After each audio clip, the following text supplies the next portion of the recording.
The conference room on the 42nd floor of Morrison Industries had floor-to-ceiling windows that overlooked downtown Seattle. On a clear day you could see Mount Rainier. Today, storm clouds gathered over the Sound, turning the water slate gray. Appropriate given what was about to unfold. I sat in the back corner, my chair slightly removed from the mahogany table where the board members gathered. Nobody questioned why I was there. Nobody ever questioned me anymore. I was Daniel Morrison, the quiet son. The one who'd spent the last 15 years working in the background, never making waves, never demanding attention. The one nobody saw coming. My sister Vanessa stood at the head of the table, exactly where our father used to stand before his stroke 6 months ago. She wore a red power suit that probably cost $5,000 and an expression of absolute certainty. Behind her, our mother dabbed at her eyes with a handkerchief. Uncle Thomas, Dad's brother and the VP of Operations, nodded encouragingly. My older brother Marcus leaned back in his chair with a satisfied smirk. The entire family had gathered for this moment. Vanessa's moment. As you all know, Vanessa began, her voice carrying the tone she'd perfected at Harvard Business School, our father's health situation has created a leadership vacuum. Morrison Industries needs strong, decisive leadership to navigate the challenges ahead. The markets are volatile. Our competitors are circling. We cannot afford to drift. She clicked a remote and a presentation appeared on the screen behind her. I've spent the last 6 months developing a comprehensive restructuring plan. We're going to streamline operations, divest underperforming divisions and refocus on our core competencies. Under my leadership, Morrison Industries will emerge leaner, stronger and more profitable than ever. The family members around the table nodded. Marcus actually started a slow clap that died quickly when nobody joined him. I'm proposing that the board vote today to install me as CEO, effective immediately, Vanessa continued. I've already secured proxy votes from Mother, Marcus, Uncle Thomas and Aunt Caroline. That represents 42% of the family shares. Combined with the institutional investors who've committed to supporting new leadership, we have more than enough to approve this transition. Robert Chin, our CFO for the past 20 years, cleared his throat softly. Vanessa ignored him. Additionally, I'm recommending we implement my restructuring plan within the next 90 days. This will involve selling off the manufacturing division in Ohio. The one Dad built from the ground up, I said quietly from my corner. Everyone turned to look at me. I rarely spoke in meetings. I was the overlooked son, the one who'd chosen to work in product development instead of pursuing the executive track. The one content to tinker with designs while my siblings fought for position. The Ohio plant is hemorrhaging money, Vanessa said, not quite hiding her irritation at the interruption. Sentiment doesn't pay dividends, Daniel. Dad would understand that. Would he? Yes. He was a businessman first. He'd want us to make smart decisions, not emotional ones. Smart decisions, I repeated. Is that what you're calling this? Marcus leaned forward. What's your problem, Danny? You've never cared about the business side of things. You're happy in your lab playing with prototypes. Let the adults handle strategy. I smiled slightly. I'm 38, Marcus. I stopped being Danny about 20 years ago. You know what he means, Vanessa interjected. You've never shown interest in running the company. You've never positioned yourself for leadership. So why start now? I'm not starting now. I'm finishing what I started 15 months ago. Silence fell over the room. Robert Chen's expression didn't change, but I caught the slightest twitch at the corner of his mouth. He knew what was coming. He'd been preparing for this moment since last year. What are you talking about? My mother asked, confusion crossing her face. Daniel, Robert said carefully, perhaps now would be an appropriate time to share the documentation we discussed? I nodded and pulled out my phone. A moment later, the screen behind Vanessa changed. Her restructuring plan disappeared, replaced by a different document entirely. This is a stock transfer agreement, I said calmly, dated March 15th of last year, 15 months ago. It transfers 90% of Morrison Industries shares from our father to me.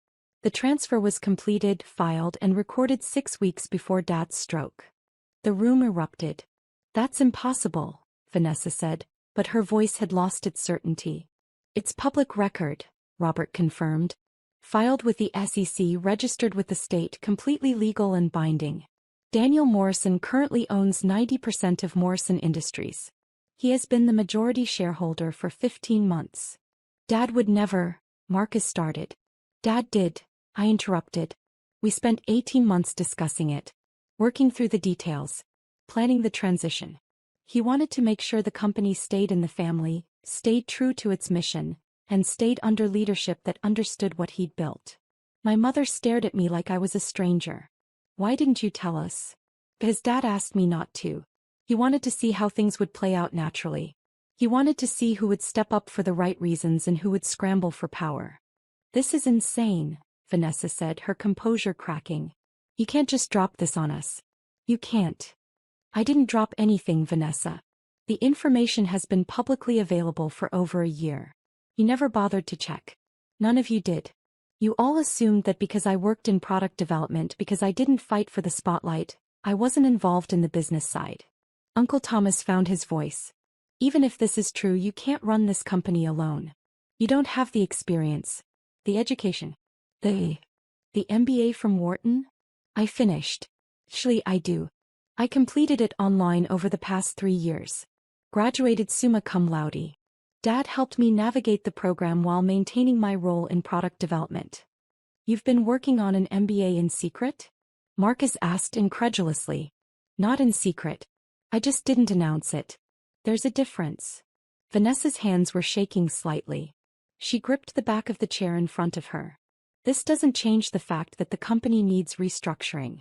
The Ohio plant is still losing money. The market conditions are still challenging. Your ownership doesn't magically fix those problems. You're right, I agreed. Which is why I've been fixing them for the past 15 months. I clicked my phone again. New data appeared on the screen. The Ohio plant stopped losing money 7 months ago. It became profitable again last quarter. I implemented new automation systems, renegotiated supplier contracts, and brought in a new plant manager who actually understands manufacturing instead of just cost-cutting. The numbers were undeniable.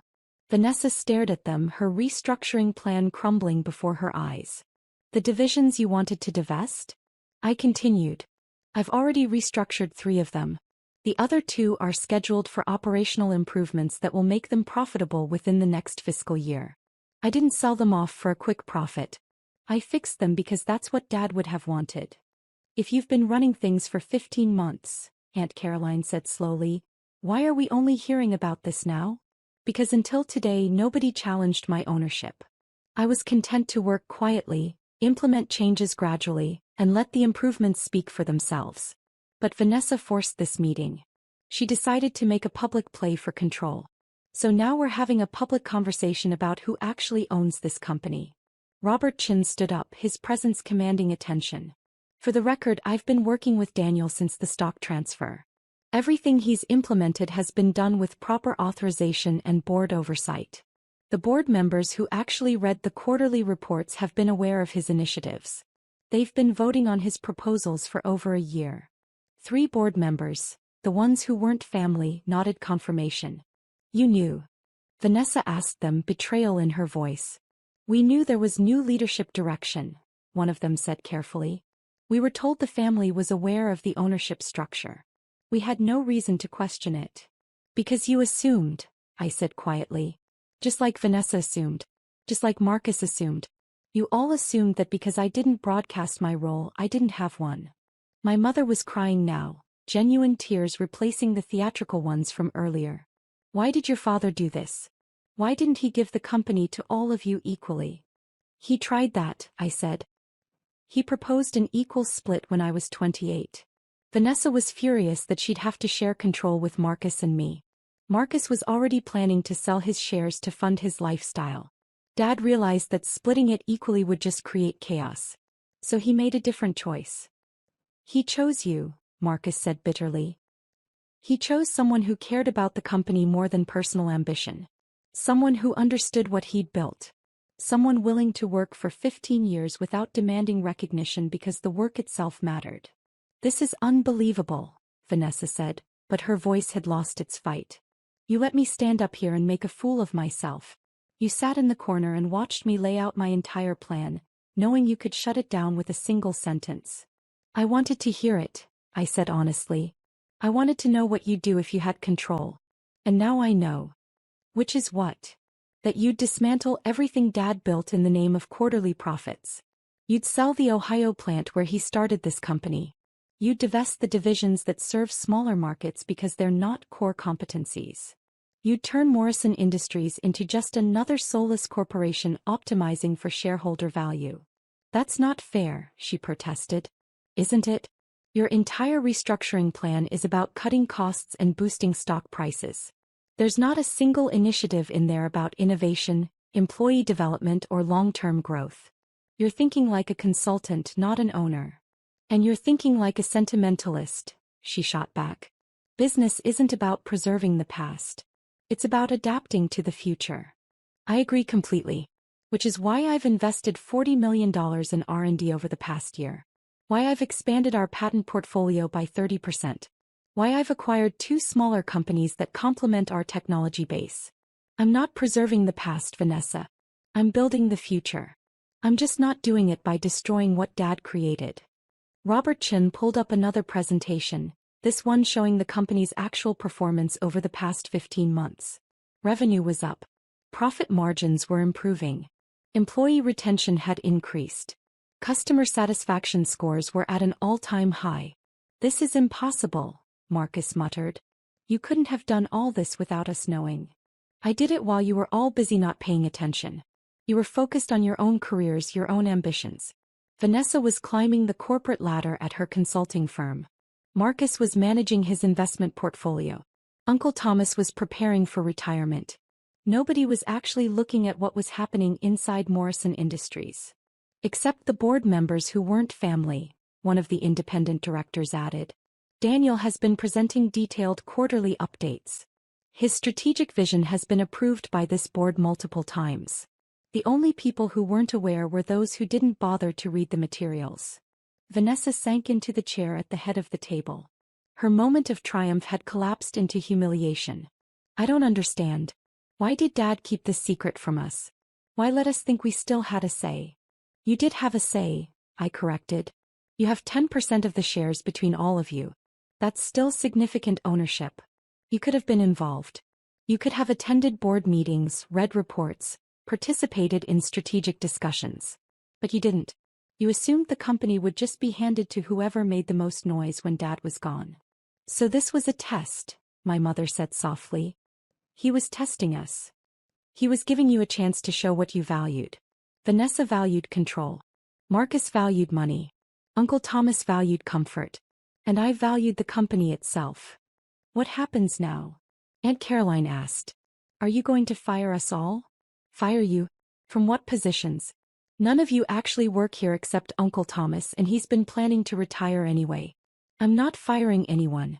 I'm just making it clear that I own this company, I run this company, and I make the decisions about its future. But you'll need our votes for major decisions, Marcus said, grasping for leverage. 10% can block certain actions. True, I acknowledged. Which is why I've been building consensus with you all along. Every major decision I've made has been structured to avoid requiring supermajority votes. But if you want to start fighting me on every initiative, I can restructure the company in ways that minimize your influence even further. It's your choice. The threat hung in the air, unspoken but clear. What about the board position you promised me? Vanessa asked quietly. The COO role? I never promised you anything. You promised yourself that role based on assumptions about the future. Dad said I had executive potential. You do. Just not here. Not in a company you wanted to gut for short-term gains. She stood abruptly, gathering her materials. I can't believe this. I've spent 6 months preparing for this moment. 6 months developing strategy, building coalitions, planning the future. And you're just dismissing it all. I'm not dismissing your abilities, Vanessa. You're brilliant. You're driven. You're exactly the kind of leader some companies need. Just not this one. This company needs someone who understands that we're not just manufacturing products. We're employing 3,000 people across 4 states. We're supporting communities. We're building things that matter. And I don't understand that. Your restructuring plan would have eliminated 800 jobs. You called it operational efficiency. I call it devastating families to boost margins by 2%. Sometimes hard decisions are necessary. And sometimes they're just cruel decisions disguised as business strategy. Dad knew the difference. That's why he chose me. Marcus stood as well. This is bullshit, Daniel. You manipulated Dad when he was vulnerable. You convinced him to cut us out. Dad was perfectly sharp when he made this decision. It was a year before his stroke. He had his lawyers review everything 3 times. He consulted with estate planners, tax advisors, and business strategists. This wasn't a whim. It was a carefully considered choice. A choice to betray his family. A choice to protect his company. And if you can't see the difference, that's exactly why you weren't chosen. My brother's face went red. You're not better than us. You're just sneakier. More manipulative. I'm more patient, I corrected. There's a difference. I spent 15 years learning every aspect of this business. Not just product development but operations, finance, strategy, human resources. I worked 60-hour weeks while you were vacationing in Europe. I earned this, Marcus. Dad didn't give it to me. I proved I deserved it. By hiding what you were doing. By doing the work without needing applause. By caring about results more than recognition. By being exactly what Dad needed when he needed it. Uncle Thomas stood slowly, his weathered face thoughtful. Your father talked to me about this, you know. About a year before the transfer. He asked me what I thought about the succession plan. Everyone turned to look at him. I told him he should split it equally. Keep the peace. Avoid conflict. And you know what he said to me? He said, Thomas, I didn't build this company to keep the peace. I built it to last. And only one of my children understands what that means. He meant Daniel, my mother whispered. He meant the one willing to sacrifice personal glory for company success. The one who'd work in obscurity if it meant the business thrived. He knew Vanessa would want to reshape the company in her image. He knew Marcus would sell his shares the moment things got difficult. And he knew Daniel would protect what he'd built, even if nobody appreciated it. Did you know? Vanessa asked Uncle Thomas. About the transfer? Not officially. But I suspected. The way your father talked about Daniel. The questions he asked about operational details only Daniel would know. I suspected, and I didn't say anything because I trusted your father's judgment. Everyone trusted his judgment except when it came to choosing me, I said quietly. The room fell silent again. Robert Chin checked his watch. We still have a board meeting to conduct. The agenda included voting on Vanessa's proposal for CEO appointment and restructuring plan. I assume we're tabling those items. Permanently, I confirmed. But I do have several proposals to present. Proposals I've been developing for the past 6 months. I stood and walked to the head of the table where Vanessa still lingered. She looked at me and for a moment, I saw past the ambition and anger to the sister I'd grown up with. The one who taught me chess when I was 7. The one who defended me from bullies in middle school. You could have told me, she said softly. Before today. You could have warned me. Would you have listened? Or would you have tried to fight it? She didn't answer because we both knew the truth. There's a place for you here, Vanessa. Not as CEO. Not running restructuring initiatives that dismantle Dad's legacy. But as a strategic advisor.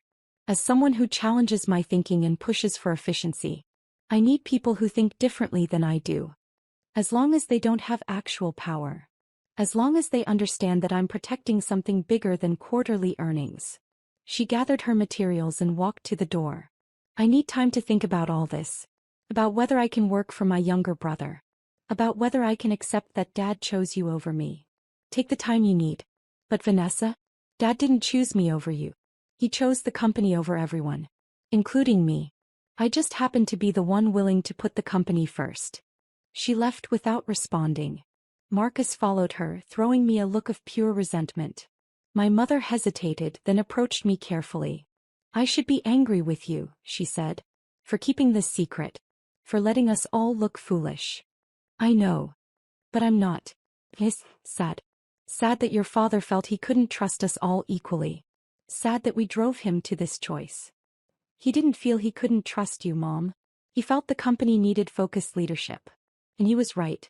Look at what happened today. Vanessa would have torn it apart. Marcus would have sold his shares. The company would have been fractured. And now it's intact. But our family isn't. The family was fractured long before today. We just pretended otherwise.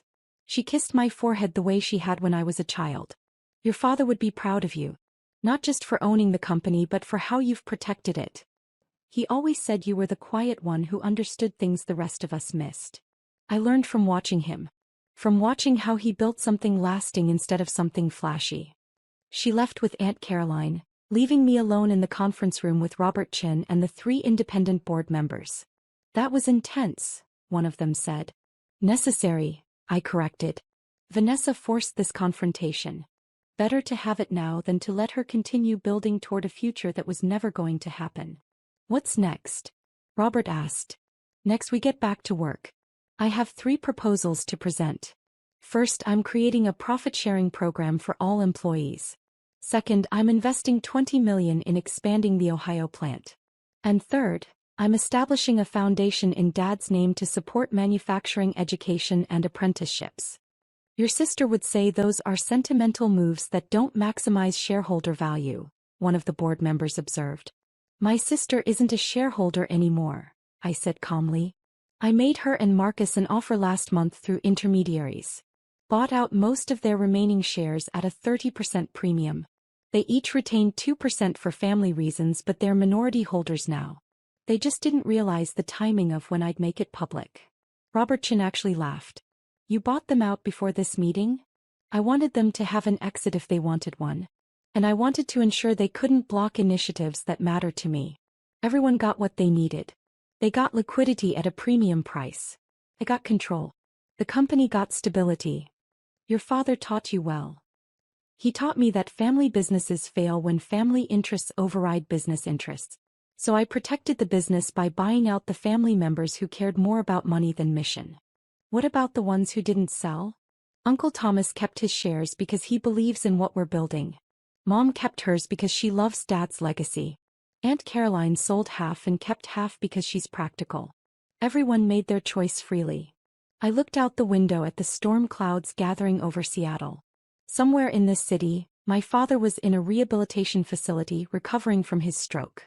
He couldn't speak yet, couldn't walk, couldn't communicate much beyond squeezing hands and moving his eyes.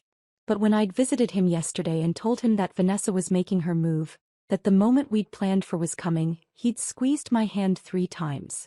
Our signal. The one that meant, I trust you. Let's continue the meeting, I said, turning back to the board. We have a company to run. Epilogue. 6 months after that board meeting, Morrison Industries announced its most profitable quarter in company history. The Ohio plant was running at 112% capacity. The divisions Vanessa wanted to sell had all become profitable. Our employee satisfaction scores were the highest in the industry. Vanessa accepted a CEO position at a consulting firm in New York. She sent me a congratulations email when our quarterly numbers came out.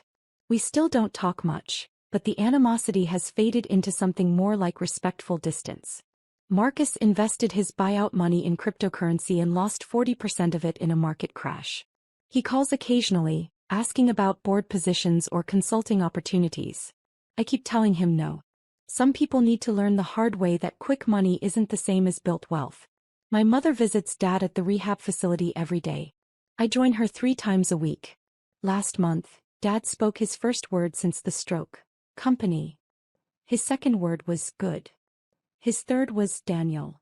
The therapist said it was remarkable progress. I said it was just Dad being Dad. Even when he could barely speak, he was checking on the business and letting me know I'd done right. The board position I created for Vanessa remains open. I'm not holding my breath for her to take it, but the offer stands.